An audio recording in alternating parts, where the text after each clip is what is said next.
Okay, today I want to talk to you guys about my all-time favorite book. And if you know anything about me, you know I always say this book whenever anyone asks me my favorite book, it has to be The Book of Mere Dad. This is a very interesting book. It's a book that really doesn't get the recognition it deserves, and I don't know why. I don't know why. It has everything in it to make it the type of work that would stand the test of time, that would transcend its era, that would be read for generations upon generations upon generations and be appreciated. But for whatever reason, it just didn't get that shine. And interestingly enough, the mystic Osho is, a very controversial figure nowadays, but this was his favorite book.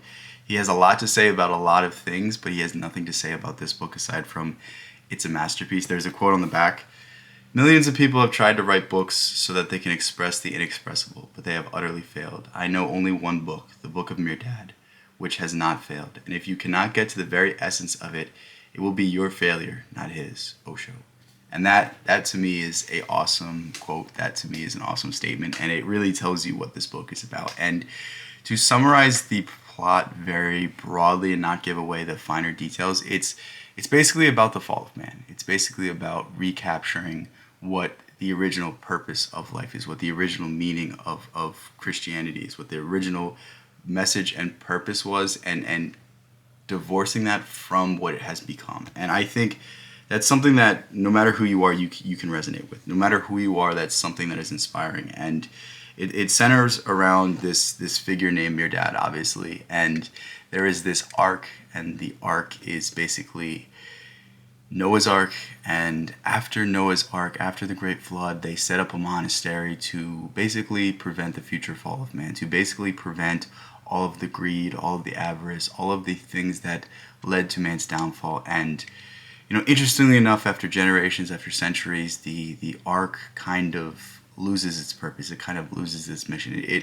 It ceases to become a place of enlightenment. It becomes a place of business. It becomes some place that takes donations and turns away travelers and turns away people that need their help the most. And really the central figure is a man that shows up with nothing, becomes a servant, and after 7 years of being a servant, he begins to speak for the first time, and he has prophetic wisdom. And the wisdom goes about to dismantle the entire ark and really destroy it and really get to the original purpose, in that it's not the riches that we have, it's not the power that we have, it's the soul that we have.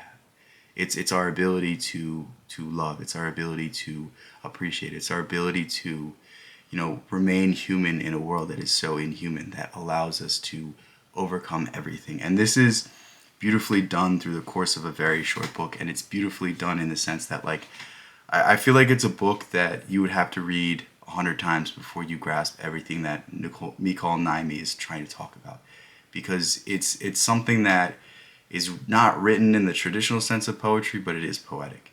It's not written in the style. It doesn't rhyme. It doesn't do any of that stuff. But what it does do is it evokes something in you that you could not before have. And that's really what I love about this book. Like, the best comparison to this book is Khalil Gibran's The Prophet. I think this is another really, really good book as well. But for whatever reason, the Book of Mere Dad speaks to me more. And interestingly enough, if you do like both of these works, Khalil Gibran, at his funeral, Mikhail Naimi gave a speech. He wrote a poem, and it is a very inspiring poem. And, I don't think I can speak enough about this book. I don't think I can say enough things about this book and how much it means to me, and how much I come back to the ideas that were inside of it. One of the most interesting ideas that I found in this book was the idea that to sin just means to misstep. When you commit a sin, it just means that you went off from your goal. You didn't accomplish what you set out to accomplish. And it's only a sin when you don't recognize it. It's only a sin when you don't bring it to the light, when you try to push it down, when you try to hide it. But when you accept it, then you can accept it for the lesson that it is, and then you can move forward.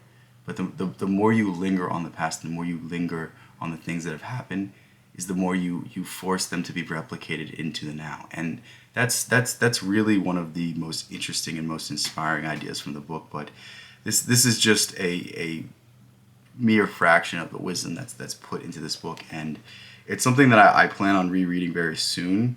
Honestly, just making this video alone makes me want to reread it right now, so maybe this is the next book I pick up. But if you enjoyed this book, stay tuned for that second reading review. And with that said, I just want to say I love you guys so much.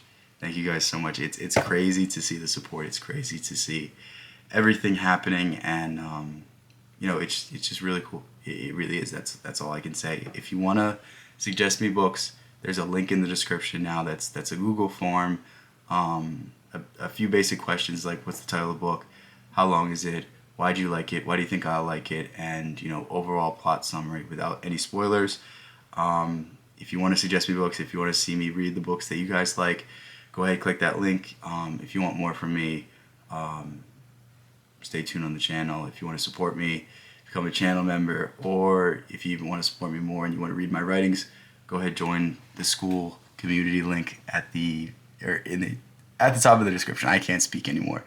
With that said, peace out, guys. I can't say enough good words about the outcry of support, and it just makes me inspired to keep going and keep pushing and keep exploring new ideas with all of you. Thank you so much. See you in the next one.